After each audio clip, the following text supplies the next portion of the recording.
Salam kanal izləyiciləri, salamlayıram hər birinizi. Bu günlərim sizinlə 9-cu sinif Azərbaycan dili dərsliyindən 13-cü səhifədə olan tapşırıqlar üzərində işləyirik.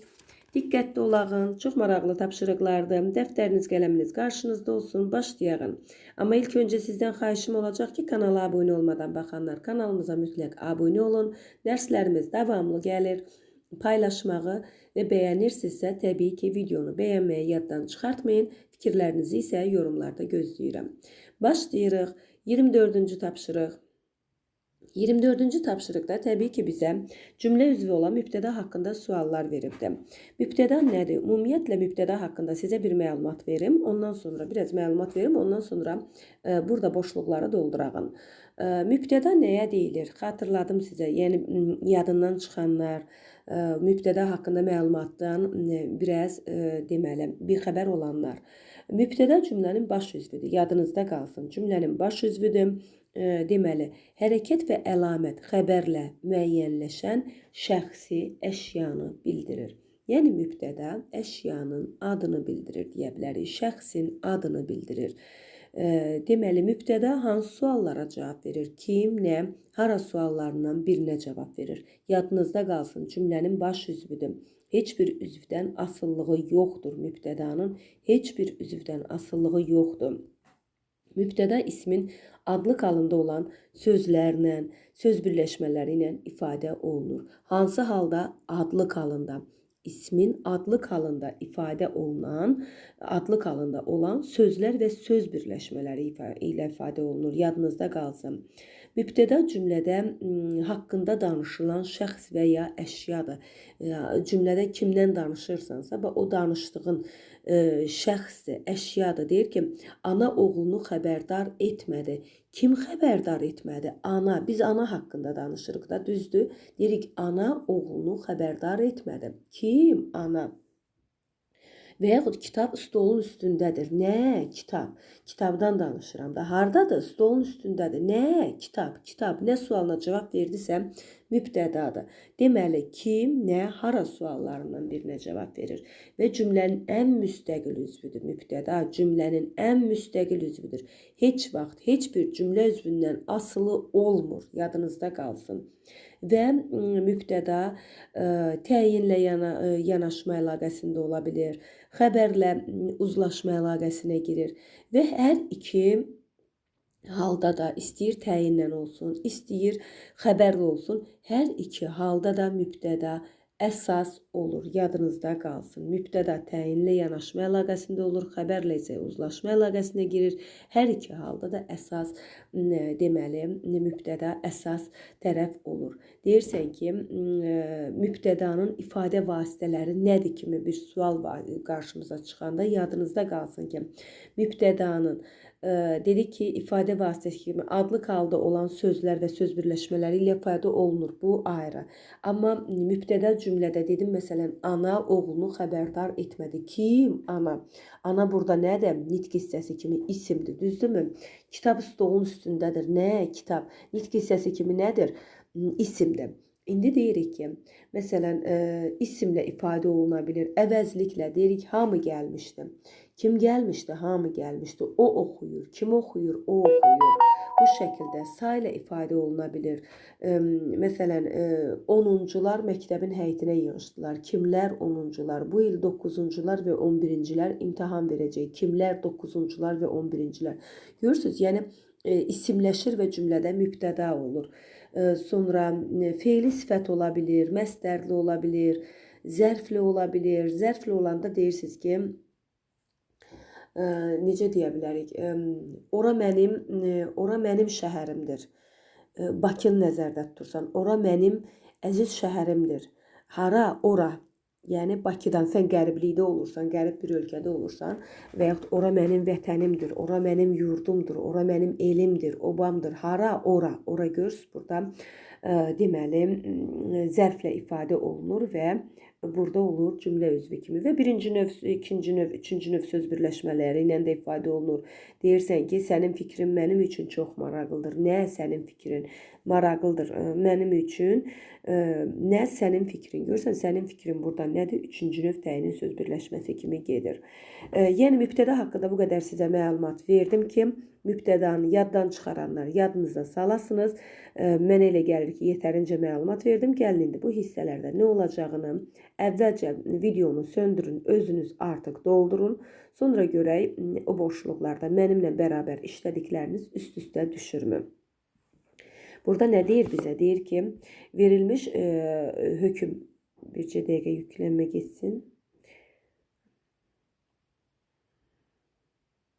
Yəni mübtədanın yadınızda saxlayın ki, mürəkkəb adlarla, söz birləşmələri ilə, fe'li sifətlə, məsdərlə, sayla, sifətlə, isimlə, əvəzliklə, deməli, hər biri ilə ifadə oluna bilir cümlədə. Yadınızda qalsın. Baxağın indi. Burada nə deyir bizə? Verilmiş hökmləri nümunələrlə əsaslandırın. Hökmlər, yəni burada verilənləri nümunələrlə əsaslandırın. Siz bura nə əlavə etmək istərdiniz? Deyirik ki, mübtəda. Dedik cümlənin baş üzvü olub. Bax, bu hissiyə nə yazacaq? Cümlənin baş üzvü olub. Hərəkət və əlaməti xəbərlə müəyyənləşən və hərəkət və əlaməti xəbərlə müəyyənləşən şəxsi əşyanı bildirir. Deməli, bura nə yazırıq? Qısa şəkildə yazası olsun. Mübtəda cümlənin baş üzvü olub, deməli, ad bildirir. Şəxs, əşya adlarını bildirir. Bu şəkildə bura qeyd edirsiniz. Bildik. İndi deyir ki, bunları deyir nümunələrlə əsaslandır. Nə dedim? Bax, bayaq dediyimiz kimi. Gəlin başqa bir. Ana övladını danladı. Ana, baxağın, ana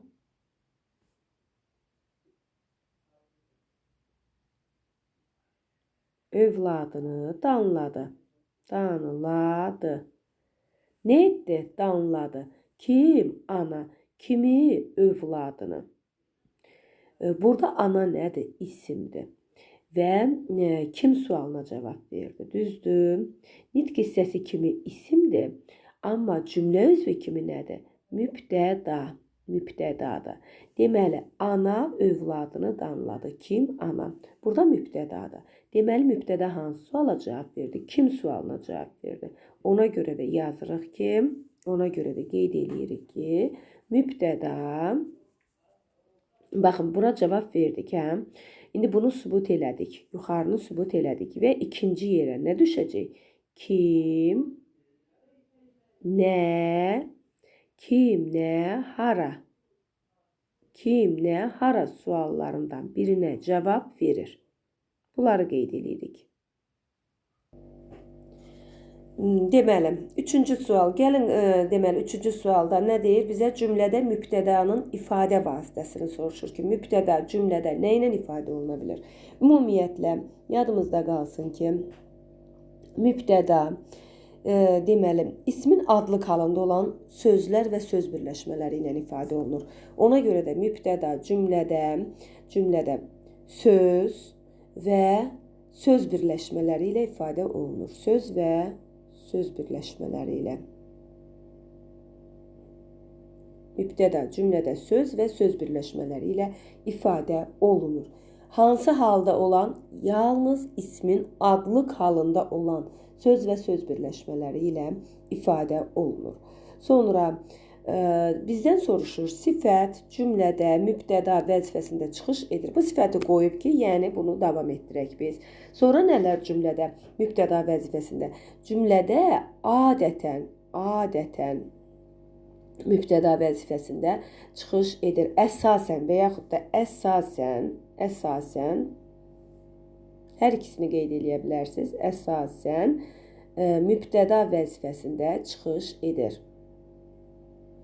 Nə? Nə olur? Sifət olur. Sonra isim. Daha sonra nə olur? Say. Birincilər, onuncular. Sonra məsdər. Və bu siyahını uzada bilərik. Söz birləşmələrindən də dedik ki, birinci növ söz birləşməsi, ikinci növ söz birləşməsi, üçüncü növ söz birləşməsi bunlar cümlədə adətən mübtəda vəzifəsində çıxış eləyirlər. Yəni sifətdir, isimdir, saydır, məstərdir, fe'li sifətdir, yadınızda qalsın. Daha sonra keçirik növbəti çalışmamıza, 25-ci çalışmaya. 25-ci çalışmaya keçirik. Görək 25-ci çalışmada nə deyir bizə?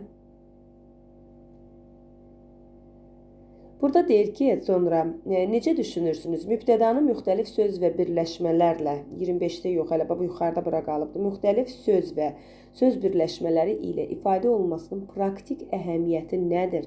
Nümunələrlə fikrinizi əsaslandırın. Yəni, söz və söz birləşmələri ilə ifadə olunmasının praktik əhəmiyyəti nədən ibarətdir? Onları cümlələr üzərində deyəcək. Mən əvvəldə mübtədanı sizə izah eləyəndə demək olar ki, bunu cavablandırdım sizə. Məsəl üçün, sözlə ifadə olunanda deyək ki, afaq gəldi. Afaq gəldi. Yəni, böyük bir cümlələr yaza bilərsiniz. İndi mən sizin üçün qısa göstərirəm. Burada nə etdi? Gəldi kim? Afaq. Burada sözlə ifadə olunur. Praktik cəhətdən burada deməli, əhəmiyyət odur ki, burada nə göstərir? Şəxs bildirir və kim sualına cavab verir. Cümlədə cümlə üzvü kimi mübtədadır, nitq hissəsi kimi isimdir. Sonra deyirik ki, deməli, kitab maraqlıdır.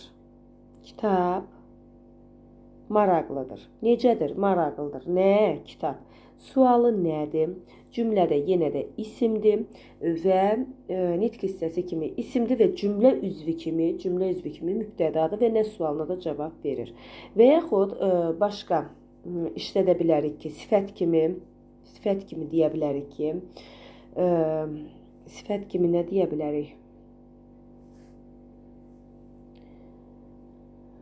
Deyə bilərik ki,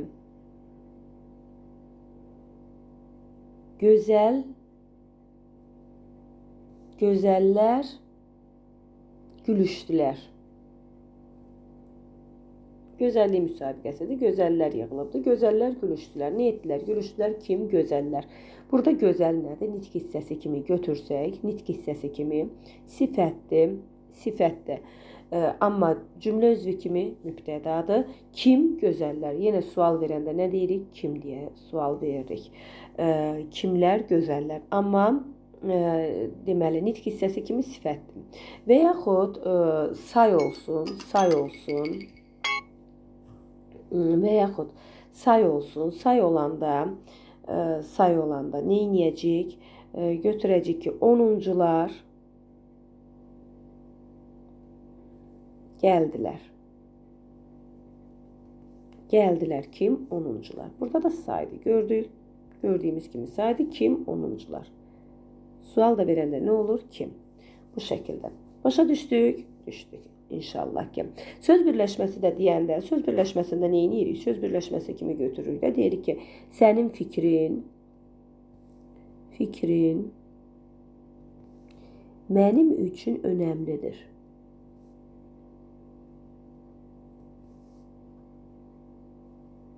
Önəmlidir, əsasdır, önəmlidir. Nə? Mənim üçün önəmlidir. Önəmlidir. Nə? Sənin fikrin. Nə? Sual verdik. Nə? Sənin fikrin. Kimin üçün? Mənim üçün tamamlıqdır. Gördünüz, burada da söz birləşməsidir. Sənin fikrin. Üçüncü növ təyinin söz birləşməsidir. Üçüncü növ.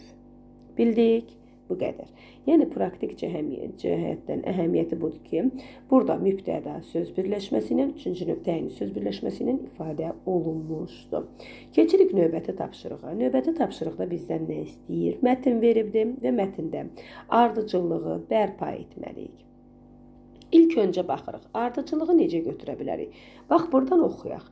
Görürük ki, deyir ki, nəhayət. Nəhayət harda olar? Nəhayətlə cümlə başlayarmı? Yəni, nəhayətlə bir mətn başlayarmı? Xeyr. Deməli, bu sonda ola bilən bir cümlə mətnin hissələrindən olacaq. Ya orta hissələrdən. Ola bilməz ki, mətn bu şəkildə başlasın. Hakim üzünü anaya tutdu. Deməli, burada nəsə baş verib ki, hakimlə ana ara, hakim axırda anaya üst tutur. Yəni onlar arasında bir əvvəldə nə isə olub. Ona görə gedirik qarşıya. Deyir, bir uşaq qonşu həyətdən evə bir neçə yumurta gətirir. Hə, bu ola bilər. İndi gəlin baxaq ikinciyə. Bu ola bilər. Sabahı gün oğlandır. Bax, görürsünüz, sabahı gün. Deməli, bu daha sonradan. Burada deyir, bir uşaq qonşu həyətdən evə bir neçə yumurta gətirir. Anası yumurtaların hardan aldığını soruşur. Oğlan məsələni olduğu kimi nəql edir. Anası ona bir qədər acıqlanıb, daha belə iş görməməsini tapşırır. Sonra isə həmin yumurtalardan qayğanaq bişirərək oğluna verir. Bu nədir? Birinci hissə. Birinci bunu yazacaq. Sabahı gün oğlan daha çox yumurta oğurlayıb evə gətirir. Ana yenə əvvəlki kimi onun bir qədər danladıqdan sonra yumurtaların bir neçəsini bişirib süfrəyə qoyur. Bu minval nə deməkdir? Yəni bu gedişlə oğul oğurluğa adət edir və hər gün bir şey oğurlayıb. Anası ilə onun oğurlayır. Anası isə onun bu hərəkətinə göz yumaraq oğlunun cinayət işləməsinə şərait yaradır. Bu olacaq ikinci hissəmiz. Daha sonra hakim üzünü, yox bu deyil. Nəhayət bir gün, görürsünüz üçüncü hissə. Nəhayət bir gün oğlan dəvə oğurladığı yerdə həbs edilir. Yumurtadan görün nəyə gəldi? Dəvəyə. Məhkəmə zamanı cinayətin bir neçə yumurtadan başlandığı və ananın bu işə göz yumduğu meydana çıxır. Hakim üzünü anaya tutub bu cinayətdə əsas müqəssir sizsiniz. Hər kiçik cinayət aparıb böyük cinayətə çıxarır. Bu yumurta oğurluğunun dəvə oğurluğu ilə nəticələyini bilməli və oğlunuzu bu təhlükəli yoldan vaxtında çəkindirməli idiniz. Deməli, ardıcıllıq necə gedir? 1, 2, 3, 4 bu şəkildə ardıcıllığı quracaq. Daha sonra fikir verirsiniz ki, burada ana oğluna laqeyd şəkildə yanaşıbdır. Düzdürmü? Laqeyd. Deməli, 1, 2, 3, 4. 4 elə olduğu kimi yerində qalıb. Sonra mətnin bərpa etdikdən sonra aşağıdakı suallara cavab verin. Mətnin ana qucağı mətni ilə nə kimi əlaqəsi vardı? Baxın, bunu bu şəkildə götürək ki, nə kimi əlaqəsi vardı deyəndə ki, ana qucağında görürük ki, ana oğluna daha çox qayğı göstərir. Ana oğlunun hansısa bir yanlışı olmasın, ana oğlunun hansısa bir yanlışı olmamağından ötürü deməli fədakarlıq göstərir. Orada görürsünüz, deyir, qonşu uşağın gedim ağlamasını izləyim. Ana deyir, izlə, amma gəl mənə xəbər elə, görüm sən nə görmüsən. Ana yəni oğluna qarşı biganə yanaşmır. Onun gördükləri ilə maraqlanır. Ana orada övladına qarşı laqeyd deyil. Ana oğlunu daha çox həvəsləndirir oxumağa. Amma burada ana görürük ki, oğlunun etdiyi oğurluqdan nəinki laqeyddir, hətta elə bilin ki, ana razı qalır. Oğlunun evə gətirdiyini, necə, hansı yolla gəldiyini anaya o qədər də maraqlı olmur. Görür ki, ana bunun davamlı şəkildə, yəni davam etməsi üçün, davamlı olması üçün ana oğluna bir şərait yaradır burada. Ana oğlu üçün bir şərait yaradır. Ona görə də bu davam eləyir. Davam eləyir. Odur ki, yəni ana oğlunun bu cinayəti törətməsində, ana oğlunun bir oğru kimi yetişməsində bilavasitə vasitəçidir. Amma ümumi bir nəticə nə çıxır? Övlad ilk tərbiyəni anadan götürür. Yəni ana onu hansı istiqamətə yönəldəcəksə, övlad da o istiqamətlə böyüyəcək. Yəni orada ana oğlunu təhsilə yönəldir, ana oğluna düzgün həyat tərzi, düzgün davranmağı öyrədir. Amma burada isə ana övladına düzgün davranış tərzini öyrətmədiyi üçün sonu bu cür faciə ilə nəticələnir. Yəni biz buna bir faciə deyə bilərik ki, oğlu oğru olur axırda. Yəni ananın laqeydliyi burada, bu mətndə qabarıq verilibdir. Orada isə ana öz oğluna qarşı deməli, öncəliklə yanaşır, həyata baxışı ilə yanaşır, yəni övladını həyata hazırlayır, təhlükələrdən qoruyur. Nə üçün bu mətni rəvayət adlanır? Nə üçün bu mətn rəvayət adlanır? İlk növbədə baxırıq ki, nədən götürülüb? Rəvayətli ifadələr kitabından götürülüb. Deməli, rəvayətdən götürülüb. Bir də ki, bu hadisə ona görə rəvayət adlanır ki, belə hadisələr həyatda baş verir. Həyatda olmuş hadisələrdən qaynaqlanıb yazılan bir hekayədir. Yəni, əfsanələr bilirik ki, həyatda olmayan hadisələrdən yaradılır, yazılır. Amma rəvayətlər isə həyatda baş vermiş hadisələrdən qaynaqlanır. Bu da həyatda belə hadisələrin qaynaqlandığı olduğu üçün, belə hadisələr həyatda bu gündə baş verdiyi üçün, bugün deyərəm ki, aktual gündə, bugünkü gündə daha çox aktualdır belə hadisələr, daha çox qabarıqdır belə hadisələr. Yəni, övlada göz yummalar daha çoxdur.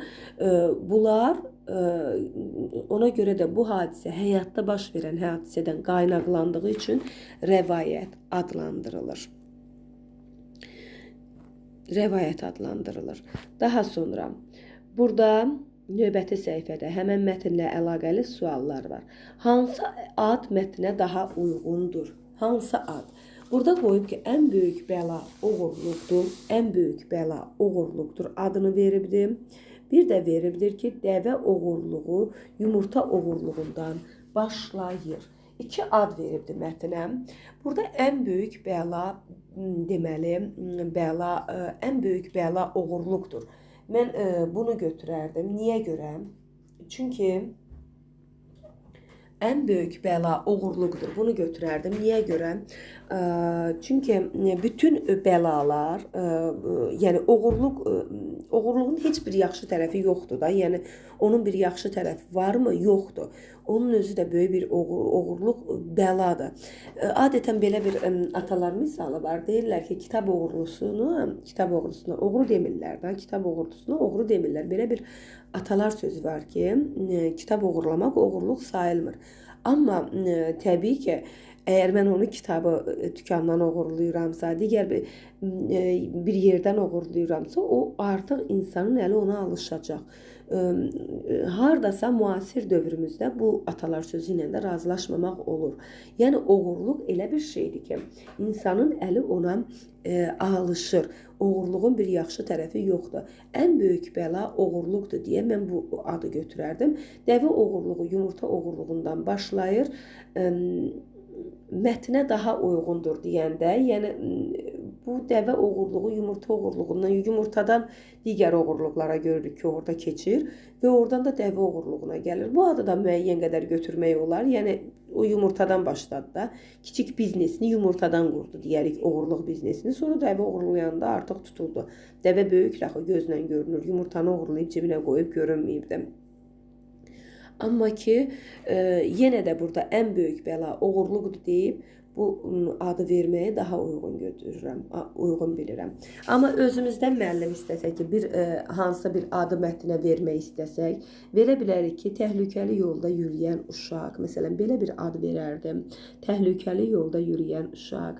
Sonra verərdim ki, kiçik cinayətin böyük cinayətə apardığı yol, yəni yumurtadan görürsünüz, böyük cinayətə qədər gəlir, belə verərdim. Sonra ananın övladına laqeydliyi, belə bir ad verərdim. Bu şəkildə adlar verərdim mətnə.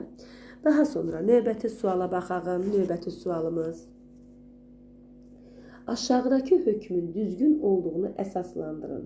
Deyir, böyük günah və cinayətlərin kiçik nöqsanlardan doğub törəndiyini göstərmək məqsədi ilə bu rəvayətdən istifadə edirlər. Bəli, olar. Yəni ki, böyük günah və cinayətlərin kiçik nöqsanlardan doğub törəndiyini göstərmək məqsədi ilə bu rəvayətlərdən istifadə edirlər.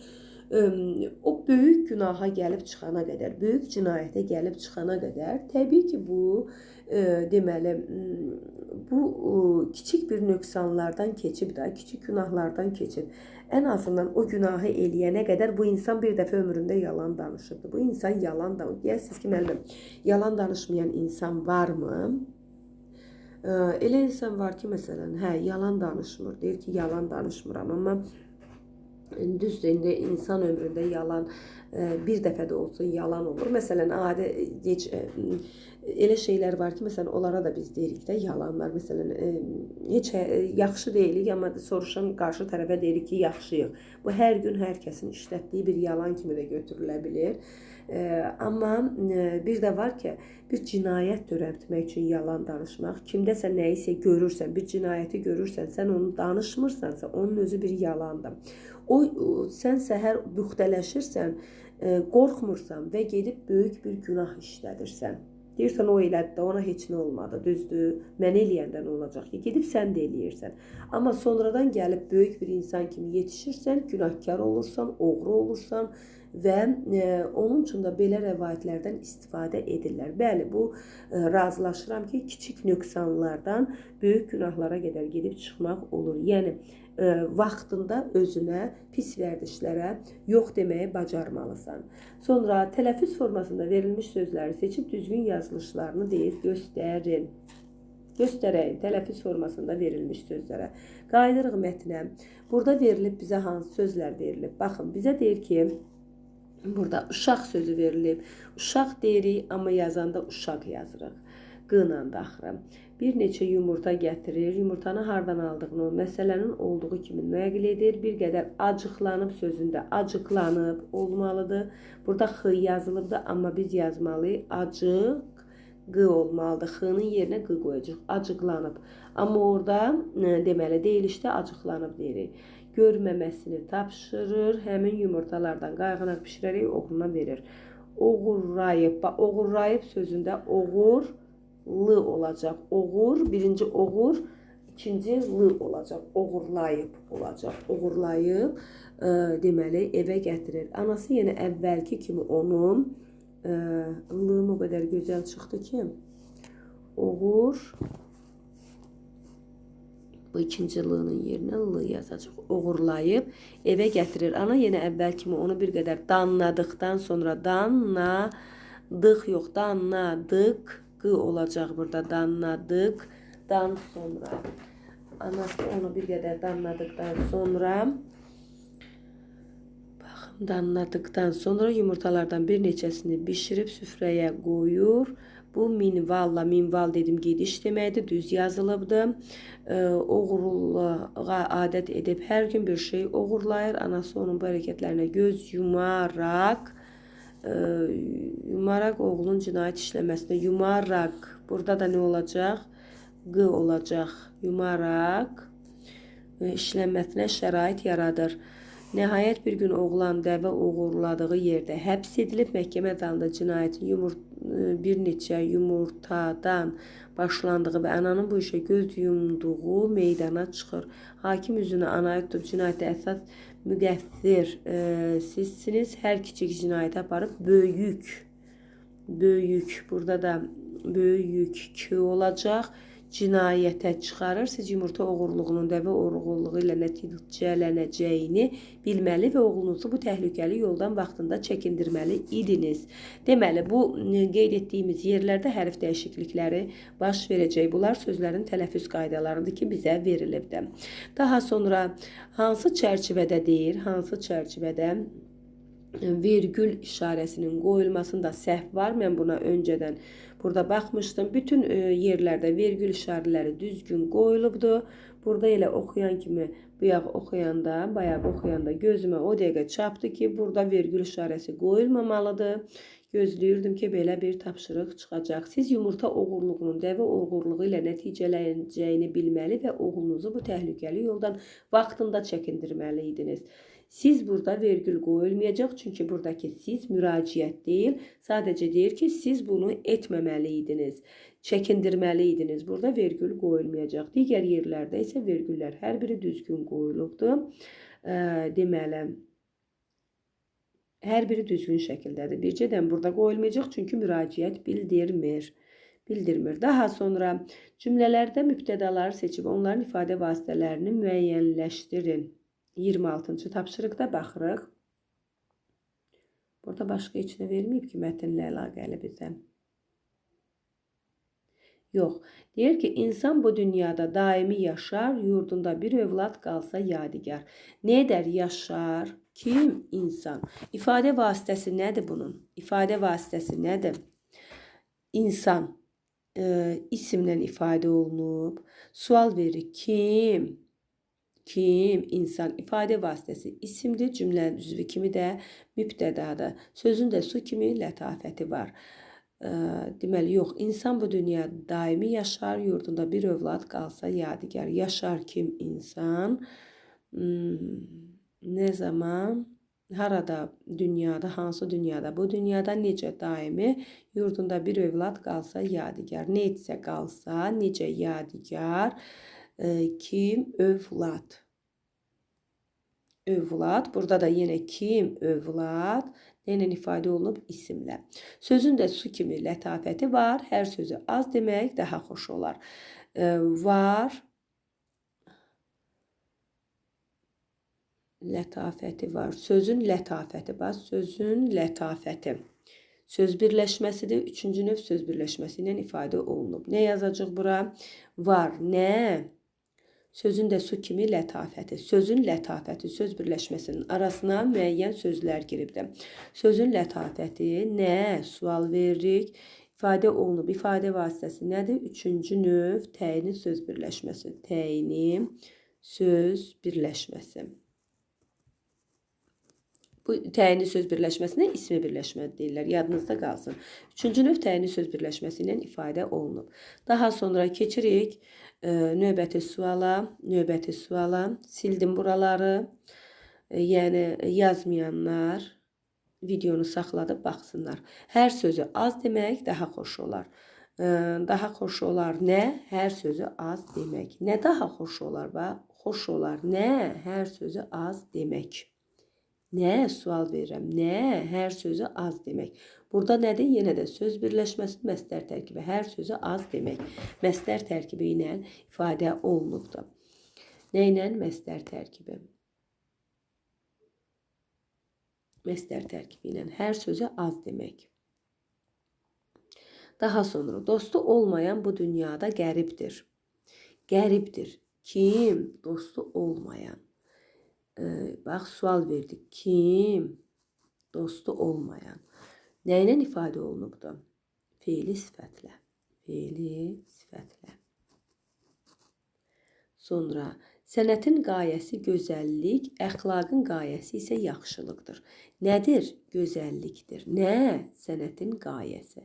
Nə? Bax, sual verdik. Nə? Sənətin qayəsi. Nə ilə ifadə olunub? Sənətin qayəsi. Üçüncü növ söz birləşməsi ilə. Üçüncü növ. Üç nə gündə düşdü.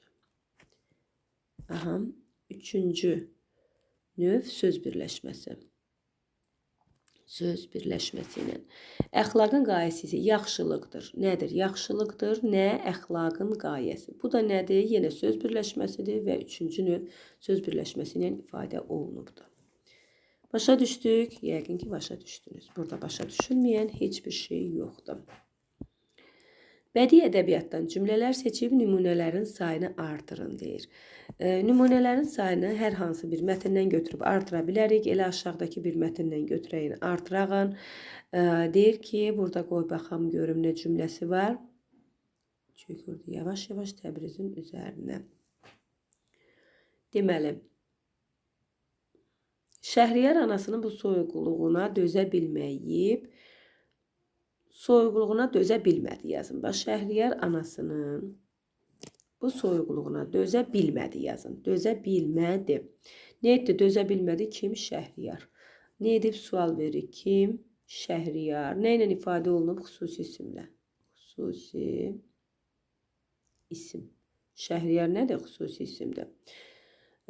Sonra buradan başqa nə götürə bilərik? Ana oğlunun üzünə baxmadan qüssəli və duyğulu bir səslə dedi. Tutaq ki, dedi. Kim? Ana. Kim? Ana. Nə ilə ifadə olunub? İsimlə. Gördük. Bu şəkildə nümunələri götürüb davam etdirə bilərik. Növbəti sualımıza baxırıq. Mətndən bəzi mübtədaları əvəzliklə əvəz edib cümlələri köçürün və əvəzlikdən sonra vergülün düzgün qoyulmasına diqqət edin. Bunun üçün hansı əvəzlikdən istifadə etməlisiniz? Baxırıq bura. Burada nə var? Deyir, bu uşaq, baxın, buraları yazmışsınız. Qonşu həyətdən evə bir neçə yumurta gətirdi. Bir uşaq. Anası yumurtaları deməli, oğlan məsələni olduğu kimi nəql etdi. Oğlan sözünü silib biz yaza bilərik ki, o'dan sonra vergül qoyuruq. Məsələni olduğu kimi nəql etdi. O'dan sonra o zaman vergül qoyulmur ki, özündən sonra əvəzlik gəlir və deməli köməkçi nitq hissəsi gəlir və özündən sonra feil gəlir. O zaman vergül qoymuruq. Əgər özündən sonra bunların üçü gəlmirsə mütləq vergül qoyacaq. Daha sonra anası ona bir qədər acıqlanıb daha bunu yazmayaq. Sonra oğlan, sabahı gün oğlan daha çox yumurta oğurdu. Sabahı gün oğlana yenə yenə vergül qoyuruq. Yox, vergül qoymuruq. Daha çox vardır. Sabahı gün oğlan daha çox. Burada vergül qoymuruq. Çünki özündən sonra daha sözü gəlibdi. Anası yenə əvvəlki kimi onu bir qədər danladı. Daha sonra bu minvalla oğul, bu minvalla baxın bu minvalla oğul sözünü götürüb qoyuruq. O oğurluğa adət edib hər gün bir şey oğurlayır. Nəyə? Oğurluğa. Oğurluq sözündən oğurluğa adət edib. Oğurluğa sözü nəyə sözüdür? Burada oğurlamaq sözü deyil. Ona görə qoyuruq. Yumaraq oğlun cinayət işləməsinə şərait. Bu şəkildə qoyuruq. Bax, bir gün oğlan, yenə oğlan, qoyuruq. Dəvə oğurladığı yerdə həbs edildi. Burada vergülləri qoyuruq və nə ilə əvəz olunub? Təbii ki, şəxs əvəzliyinə. Bu cinayətdə üzünü, bax, hakim üzünü anaya tutub deyir. Ona. Kimə? Ona. Tutub deyir. Vergül yoxdur burada. Kimə tutub deyir? Ona. Yəni anaya. Vay vay. Ona tutub deyir. Kimə? Anaya. Deməli, bunlar nədir? Şəxs əvəzliklərdir, yadınızda qalsın. Hansı əvəzliklərlə əvəz etdik? Şəxs əvəzlikləri ilə. Sonra deyir ki, aşağıdakı söz və söz birləşmələrinin uyğun gələnini cümlədə mübtəda vəzifəsində işlədin. Digərləri nə üçün mübtəda ola bilmədi?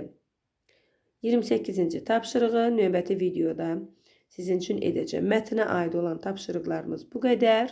Növbəti videoda görüşərik. Sağ olun. Ümidvaram ki, hər kəs bəyəndi. Paylaşmağı və bəyənməyi yaddan çıxartmayın. Sağ olun, növbəti videoda görüşərik.